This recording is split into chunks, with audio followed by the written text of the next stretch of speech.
Reaching farther back into time, to prehistoric times in fact, we find these cave paintings. Not the originals, but brilliantly reproduced by Douglas Mazonowicz, a leading artist in serigraphy. At his studio in Farnham in Surrey, Mazonowicz is using the silk screen process to reproduce the paintings full size for museums on the one hand and as a new aspect of modern art. Modern, that is, 20,000 years old.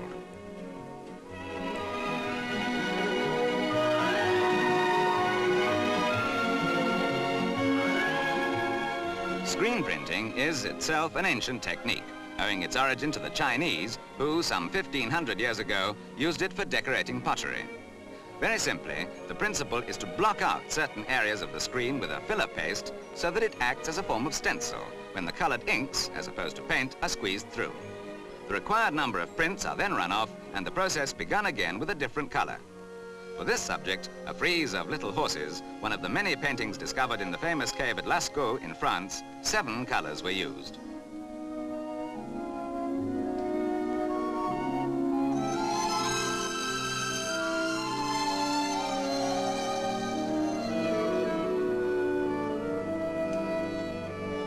The cave at Lascaux, which provides such a wonderland of prehistoric art, was discovered by accident in 1940 by 4 boys who, while wandering in the woods, saw their dog disappear in a hole. In trying to rescue it, they found themselves in an underground hall which, it transpired, held the paintings around the walls.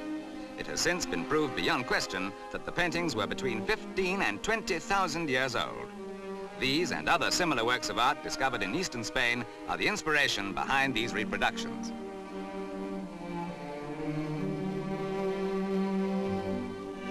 After extensive research into the subject, Douglas Mazonowicz made a combined artist's pilgrimage and fact-finding mission to the cave, making copious color notes and scale drawings before returning to his studio.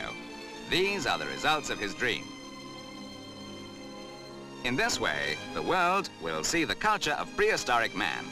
Meanwhile, the originals are being preserved by keeping the cave insulated against the outside air. Any drastic change might overnight have an adverse effect on a culture that has stood undisturbed for umpteen centuries. What a strange world we live in, where if prehistoric man popped up now, he'd be a misfit in every sense, except as an artist.